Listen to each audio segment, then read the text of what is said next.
마태복음 21장 33절에서 46절까지의 말씀입니다.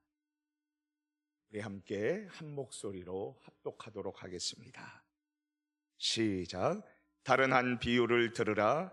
한 집 주인이 포도원을 만들어 산울타리로 두르고 거기에 즙자는 틀을 만들고 망대를 짓고 농부들에게 새로 주고 타국에 갔더니 열매 거둘 때가 가까움에 그 열매를 받으려고 자기 종들을 농부들에게 보내니 농부들이 종들을 잡아 하나는 심히 때리고 하나는 죽이고 하나는 돌로 쳤거늘 다시 다른 종들을 처음보다 많이 보내니 그들에게도 그렇게 하였는지라. 후에 자기 아들을 보내며 이르되 그들이 내 아들은 존대하리라 하였더니 농부들이 그 아들을 보고 서로 말하되 이는 상속자니 자 죽이고 그의 유산을 차지하자 하고 이에 잡아 포도원 밖에 내쫓아 죽였느니라. 그러면 포도원 주인이 올 때에 그 농부들을 어떻게 하겠느냐? 그들이 말하되 그 악한 자들을 진멸하고 포도원은 제때에 열매를 바칠 만한 다른 농부들에게 새로 줄지니라. 예수께서 이르시되 너희가 성경에 건축자들이 버린 돌이 모퉁이의 머릿돌이 되었나니 이것이 주로 말미암아 된 것이요 우리 눈에 기이하도다 함을 읽어본 일이 없느냐. 그러므로 내가 너희에게 이르노니 하나님의 나라를 너희는 빼앗기고 그 나라의 열매 맺는 백성이 받으리라. 이 돌 위에 떨어지는 자는 깨지겠고 이 돌이 사람 위에 떨어지면 그를 가루로 만들어 흩으리라 하시니 대제사장들과 바리새인들이 예수의 비유를 듣고 자기들을 가리켜 말씀하심인 줄 알고 잡고자 하나 무리를 두려워하니 이는 그들이 예수를 선지자로 알미었더라. 아멘. 전에 섬기던 교회에서 수련회를 준비를 했습니다. 그래서 전교인 수련회를 준비해서 장소를 답사하기 위해서 권사님들과 집사님들 같이 강원도 여러 지역을 다녔습니다. 정선이라는 지역에 갔습니다. 수련회 장소를 답사하고 이렇게 오는데 어느 밭에 보니까 조금 이상해요. 그래서 가까이 가보자 그래서 가까이 봤더니 이 배추가 다 잘려져 있는 것입니다. 이게 무슨 일인가 봤더니 그 해에 농사를 지었었던 농부가 이게 수지 타산이 맞질 않아서 화가 났는지 그거를 다 잘라버리고 엎어버린 것이었어요. 그거 보고 마음이 참 아팠습니다. 시간을 들여서 씨를 사서 그곳에다가 넓은 지역에 이 산밭에 그렇게 뿌려가지고 이제 잘 결실을 맺었는데 돈이 맞지를 않으니까 거기에서 수확하고 파는 이 비용보다도 훨씬 더 가격이 맞지를 않으니까 그냥 다 엎어버린 것이었어요. 다 잘라버린 것이었어요. 먹을 수가 없는 것입니다. 수고한 열매가 없는 것이죠. 농부의 마음이 얼마나 아팠을까, 이런 생각이 들었습니다. 그러면서 생각해 봤습니다. 나는 열매를 맺고 있는가? 여러분, 우리 수험생들이 유치원을 빼고 초등학교 6년, 중학교 3년, 고등학교 3년 최선을 다해서 공부해서 12년 동안을 공부해서 수능 시험을 칩니다. 그런데 여러분, 거기에서 시험에서 자신이 원하는 열매를 맺지 못할 때에 얼마나 마음이 아프겠습니까? 그리고 부모님의 마음은 어떠하겠습니까? 하나님께서 우리에게 오늘 원하시는 것은 열매 맺는 백성입니다. 오늘 우리 예수님께서 이제 예루살렘에 입성하셔서 거기에서 말씀을 주시는데 이스라엘 백성들에게, 특별히 지도자들에게, 입만 무성하고 열매가 없는 지도자들에게 우리 예수님께서 분명히 말씀하십니다. 열매 없는 백성들을 하나님께서 심판하실 것을, 그리고 다시 열매 맺는 백성들로 채울 것을 말씀해 주고 있습니다. 우리 같이 함께 비유 말씀을 보도록 하겠습니다. 우리 33절입니다. 마태복음 21장 33절 34절입니다. 같이 읽겠습니다. 시작. 다른 한 비유를 들으라. 한 집 주인이 포도원을 만들어 산울타리로 두르고 거기에 즙자는 틀을 만들고 망대를 짓고 농부들에게 새로 주고 타국에 갔더니 열매 거둘 때가 가까움에 그 열매를 받으려고 자기 종들을 농부들에게 보내니. 지금 한 집 주인이 있습니다. 여기에서 보면 이 집 주인은 분명히 모든 것을 통괄하는 그러한 책임자입니다. 주인입니다. 우리 하나님이시겠죠. 근데 포도원을 만듭니다. 포도원을 아름답게 만들어서 산울타리로 그렇게 경계를 만들었습니다. 그리고 거기에 즙자는 틀을 만들어서 망대를 짓고 농부들에게 새로 주었습니다. 여러분, 이 농부들이 열심히 일해서 개간해서 이 포도를 심어가지고 그 열매를 받아서 그래서 주인에게 바치고 자신도 주인에게 주시는 은혜를 누리길 바라고 그렇게 일을 해야 했었을 것입니다. 농부들에게 새로 주고서는 다른 데로 갔다는 것이죠. 그래서 열매가 거둘 때가 가까웠습니다. 이제 주인은 이 열매를 받으려고 이 농부들에게 자기의 종들을 보냈습니다. 여러분, 어떻게 했습니까? 우리 같이 함께 35절 말씀을 읽습니다. 시작. 농부들이 종들을 잡아 하나는 심히 때리고 하나는 죽이고 하나는 돌로 쳤거늘. 36절 한 번 더 읽습니다. 시작. 다시 다른 종들을 처음보다 많이 보내니 그들에게도 그렇게 하였는지라. 주인이 자기의 종들을 보냈는데 이 농부들이, 악한 농부들이 아예 때리고 그리고 또 돌로 심히 칩니다. 하나님께서 심지 않은 기름진 땅, 가나안 땅을 이스라엘 백성들에게 선물로 주었습니다. 짓지 않은 집을 주었습니다. 여러분, 그곳에서 이스라엘 백성들은 어떻게 살아야 했을까요? 하나님을 높이면서 하나님께 영광의 열매를 드리면서 살아야 했는데 웬걸요, 하나님 버리고 우상 숭배했습니다. 그리고 그곳에서 하나님께서 싫어하시는 음란한 행동들, 그리고 또 동성애, 수많은 악을 저질렀습니다.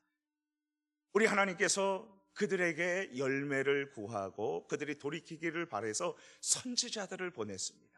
이사야 선지자, 예레미야 선지자, 수많은 선지자들을 보냈는데 이 이스라엘 백성들은 선지자들을 때리고 돌로 치고 모욕하고 했습니다.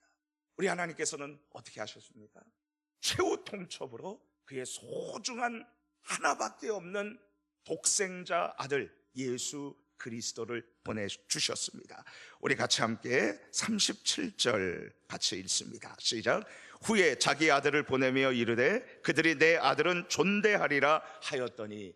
예수 그리스도를 보내면서 내 아들은 존귀하게 그리고 존경스럽게 여기리라 생각하고 보냈는데 어떻게 했습니까? 이 이스라엘의 사람들, 농부들, 지도자들은 어떻게 했습니까?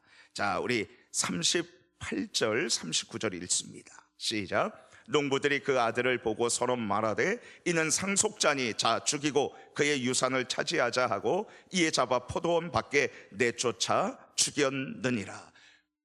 여러분, 이 주인의 아들을 보냈는데 이 주인의 아들을 죽입니다. 그리고 내쫓아서 포도원 밖으로 그렇게 버리는 것이죠. 우리 예수 그리스도께서 이렇게 이스라엘 백성들의 지도자들에 의해서 그리고 이스라엘 백성들 전체에 의해서 거부당하고 죽임을 당하실 것을 지금 예루살렘에 입성해서 선언적으로 말씀하시는 것입니다. 그렇다면 여러분, 주인이 자기 종들을 보내서 열매를 구했는데도 농부들은 그들을 때리고 그리고 자기 아들을 보냈는데도 죽이는 그 상황에서 이 주인은 어떻게 하겠습니까? 우리 같이 함께 40절 말씀 41절 읽습니다. 시작. 그러면 포도원 주인이 올 때에 그 농부들을 어떻게 하겠느냐? 그들이 말하되 그 악한 자들을 진멸하고 포도원은 제때에 열매를 바칠 만한 다른 농부들에게 새로 줄지니이다. 여러분, 포도원 주인이 어떻게 한다고요? 악한 자들, 이 농부들을 다 진멸한다는 것입니다. 그리고 그 포도원을 빼앗아서 어떻게 합니까? 여기 한번 밑줄을 그어주시겠어요? 열매를 바칠 만한 다른 농부, 열매를 바칠 만한 다른 농부들에게 준다는 것입니다. 자, 그리고 또다시 여기 보면 43절에 우리 같이 한번 읽어봅시다. 43절입니다. 시작. 그러므로 내가 너희에게 이르노니 하나님의 나라를 너희는 빼앗기고 그 나라에 열매 맺는 백성이 받으리라. 다시 열매 맺는 백성, 밑줄을 한번 그어주십시오. 예수님께서는 지금 반복해서 열매 맺는 백성들에게 이 포도원을 빼앗아서 줄 것이라고 얘기를 했습니다.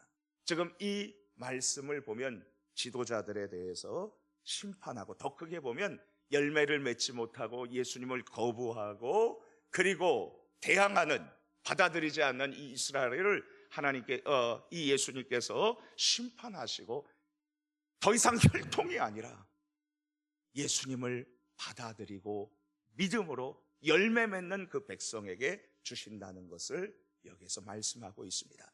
우리 죽임을 당한 아들 예수님은 어떻게 됩니까? 우리 42절 같이 읽습니다. 시작. 예수께서 이르시되 너희가 성경에 건축자들이 버린 돌이 모퉁이의 머릿돌이 되었나니 이것은 주로 말미암아 된 것이요 우리 눈에 기이하도다 함을 읽어본 일이 없느냐. 시편 118편 22절 23절에 나온 대로 건축자들이 버린 돌, 이거 쓸모없어, 버린 그 돌이 바로 이 돌이 여러분 건물의 모퉁이의 머릿돌이 되었다. 머릿돌이 되었다는 것, 가장 중요한 핵심이 되었다는 것입니다. 예수를 죽이고 버렸지만 그러나 그 예수님이 다시 살아나시고 우리의 구주가 되실 것을 말씀하고 있습니다. 주 안에서 사랑하는 성도님 여러분, 여기에서 이 비유를 듣고 누가 어떻게 해야 되겠습니까? 이스라엘의 지도자들이 돌이켜야죠. 그리고 회개해야죠. 어떻게 합니까? 우리 45절 말씀, 45절, 46절 마지막으로 같이 읽습니다. 시작. 대제사장들과 바리새인들이 예수의 비유를 듣고 자기들을 가리켜 말씀하신 줄 알고 잡고자 하나 무리를 두려워하니 이는 그들이 예수를 선지자로 알미었더라. 여러분, 이 지도자들이 자기의 비유인 줄 알고 어떻게 했어요? 회개하지 않고 예수님을 잡아 죽이려고 했습니다. 자, 여기에서 우리 두 가지만 같이 생각해 보도록 하겠습니다. 첫 번째로, 우리는 하나님의 은혜와 기대를 입은 하나님의 종입니다. 여러분, 우리는 주인이 아니에요.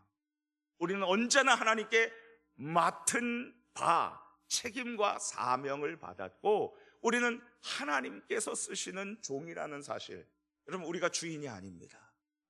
우리 마음대로 해서는 안 됩니다. 오늘도 두려워하는 마음으로 하나님 이 하루를 선물로 주셨는데 24시간 1446분, 이 시간은 내 것이 아닙니다. 물질도 내 것이 아닙니다. 하나님 어떻게 사용할까요? 우리가 철저하게 하나님 앞에 종으로서 묻고 겸손히 나아가야 될 줄 믿습니다. 두 번째로, 우리 예수님께서 말씀하신 대로 41절 43절에 말씀하신 대로 열매 맺는 백성에게 이것을, 이 밭을, 이 나라를 주리라 그랬습니다. 우리의 삶에 하나님께 드릴 열매가 있는가? 여러분, 이제 봄입니다. 씨를 뿌릴 때가 되었습니다. 그리고 5월 달에는 별을 심게 되겠죠. 하나님께서 원하시는 것, 열매입니다. 우리가 하나님께 드릴 열매가 있는지, 열매를 드리는 그러한 삶을 살 수 있도록 하나님, 내 인생이 허무한 인생, 그리고 또 아무 쓸모없는 인생이 아니라 내 인생에 많은 열매를 하나님께 드리게 하여 주옵소서. 여러분, 이렇게 하나님 앞에 기도하고 하나님께 인정받고 하나님을 기쁘시게 해드리는 우리의 참으로 복된 삶 되기를 축복합니다.